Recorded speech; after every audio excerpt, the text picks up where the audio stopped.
Shalom saudara kasih Tuhan, kita berjumpa kembali di dalam program Sabas. Hari ini kita akan merenungkan kebenaran firman Tuhan dari Injil Lukas pasal 4 ayat 1 sampai dengan ayat yang ke-13.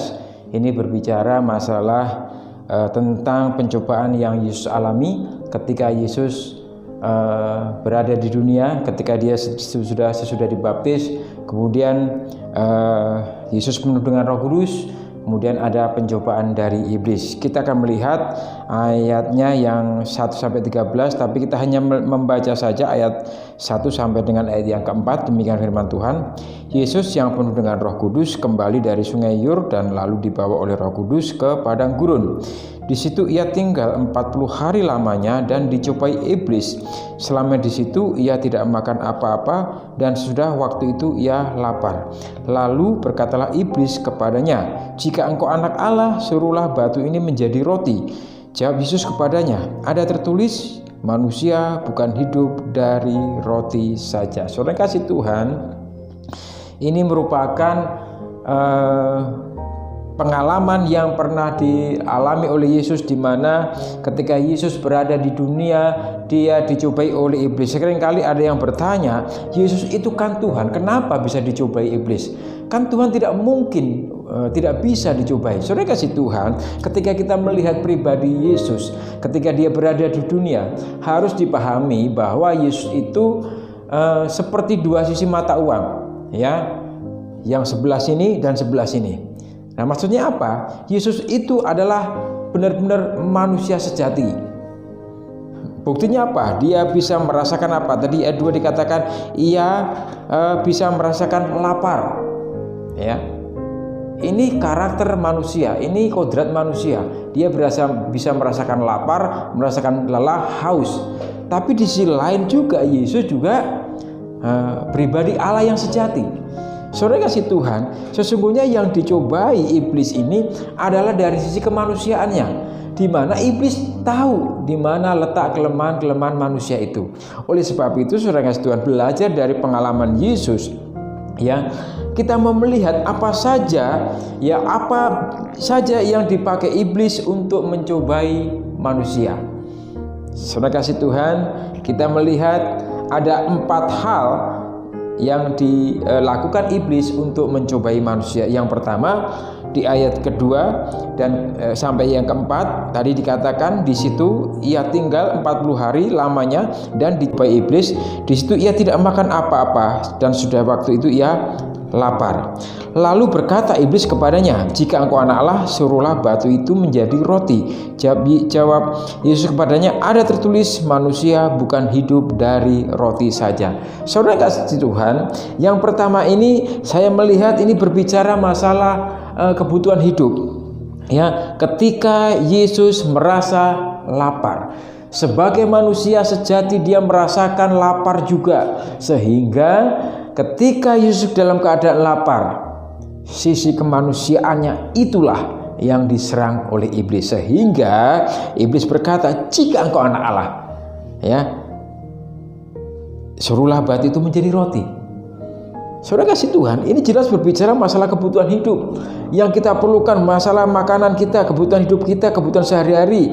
Oleh sebab itu, untuk memenuhi kebutuhan hidup, terkadang manusia melakukan apa saja, menghalalkan segala cara, menghalalkan apa saja sehingga bisa terpenuhi segala kebutuhan hidupnya.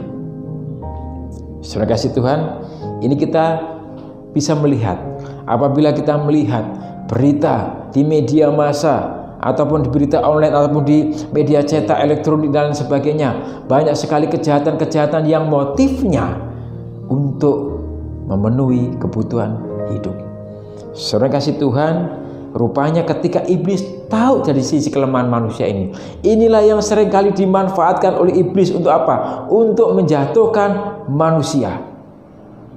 Ingat, yang pertama adalah masalah kebutuhan hidup. Yang kedua, saudara kasih Tuhan, ada di ayat 5 dan 6.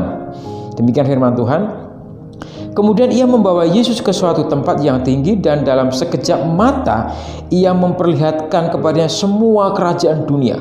Kata iblis padanya, "Segala kuasa itu serta kemuliaannya akan kuberikan kepadamu, sebab semuanya itu telah diserahkan kepadaku, dan aku memberikannya kepada siapa saja yang ku kehendaki. Perhatikan di surga kasih Tuhan, pencobaan yang kedua itu muncul ya ketika manusia diperhadapkan dengan masalah kedudukan, masalah jabatan, masalah kekuasaan. Ya, seringkali itu diperhadapkan manusia. Ya, kamu bisa menaik jabatan, karirmu semakin menanjak, bagus, tapi tinggalkan Tuhanmu. Ya, perhatikan di situ, di ayat yang ke-6 dikatakan apa? Ya, segala kuasa, ya, segala kuasa serta kemuliaan akan kuberikan kepadamu, sebab semuanya itu telah diserahkan kepadaku, dan aku memberikan kepada siapa saja yang kuhendaki. Rupanya pun iblis menawarkan kekuasaan kepada manusia. Dia bisa memberikan kekuasaan kepada manusia, tapi itu sifatnya hanya sekejap, sebentar saja. Saudara kasih Tuhan, ya, kita tahu bagaimana orang bisa meraih kekuasaan. Seringkali menghalalkan segala cara juga, bahkan seringkali dia menggunakan kekerasan, menggunakan senjata untuk mendapatkan suatu kekuasaan. Dan ketika kekuasaan itu dia dapatkan, seringkali bertindak juga melanggar apa yang menjadi kebenaran firman Tuhan. Yang kedua ini jelas sekali, masalah kekuasaan, jabatan. Oleh sebab itu waspada kita. Yang ketiga, saya kasih Tuhan, ayat 6 dan 7 dikatakan, kata iblis kepadanya, segala kuasa itu serta kemuliaan akan kuberikan kepadamu, sebab semuanya itu telah diserahkan kepadaku, dan aku memberikan kepada siapa saja yang kukehendaki. Jadi, nah ini syaratnya. Jadi ayat 7, jikalau engkau menyembah aku, seluruhnya itu akan menjadi milikmu. Wah, menjadi milik. Tadi Yesus ditawarkan masalah kekuasaan, ya. Kemudian itu bisa menjadi milikmu kalau engkau menyembah aku. Itu perkataan iblis. Saudara kasih Tuhan, menjadi milik, ya. Ketika diperhadapkan masalah hak milik, diperhadapkan dengan masalah harta, ya, seringkali manusia lupa apa yang sesungguhnya mereka cari itu bukan hanya masalah harta. Betul kita butuh uang, betul kita butuh materi, tapi ingat, materi, harta bukan segalanya. Ya. Dan karena kita tahu juga bahwa yang namanya kekuasaan itu identik tidak jauh dengan masalah harta, sehingga orang berusaha mendapatkan itu semua, dan ternyata iblis pun bisa memberikan itu kepada manusia. Terima kasih Tuhan. Oleh sebab itu kita perlu waspada masalah harta. Jangan sampai masalah harta kita meninggalkan Tuhan. Jangan sampai masalah harta kita melakukan hal yang tidak berkenan di hadapan Tuhan. Ini yang kedua, yang ketiga. Yang keempat, saudara kasih Tuhan, ada di ayat yang ke-9, mulai ayat 9 sampai 11 dikatakan, kemudian ia membawa Yesus ke Yerusalem dan menempatkan dia di bulungan bait Allah, lalu berkata, jika engkau anak Allah, jatuhkanlah dirimu dari sini ke bawah, sebab ada tertulis mengenai engkau, ia akan memerintahkan malaikat-malaikatnya untuk melindungi engkau, dan mereka akan menatang engkau di atas tangannya supaya kakimu jangan terantuk batu. Perhatikan kasih Tuhan, tadi ada 3 hal. Ya, pertama tadi masalah kebutuhan hidup, yang kedua masalah harta, yang ketiga masalah jabatan. Ketika dari ketiga hal itu tidak bisa, rupanya iblis pun tidak menyerah. Ya, apa yang dilakukan?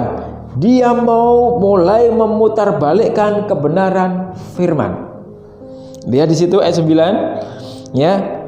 Jika engkau anak Allah, jatuhkanlah dirimu dari sini, sebab ada tertulis mengenai engkau, ia akan memerintahkan malaikat-malaikatnya untuk melindungi engkau. Perhatikan di situ, iblis mulai memutarbalikkan kebenaran firman. Ingat, manusia pertama jatuh karena apa?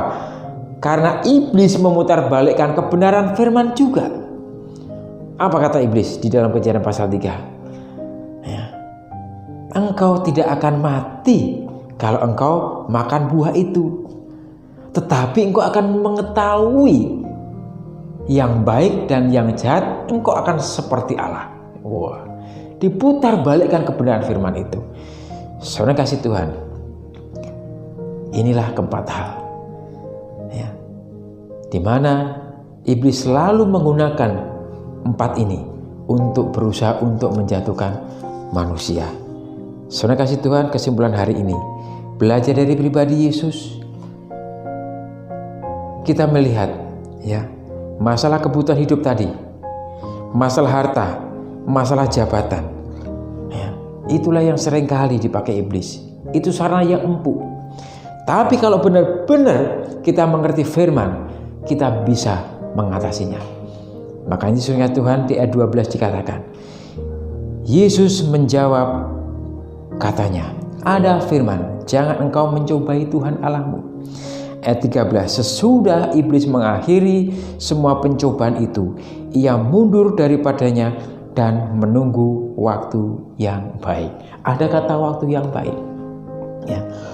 Rupanya waktu yang baik untuk mencobai manusia, yaitu tadi, ketika manusia diperhadapkan dengan masalah kebutuhan hidup, ketika manusia diperhadapkan dengan masalah jabatan, ketika manusia diperhadapkan masalah harta.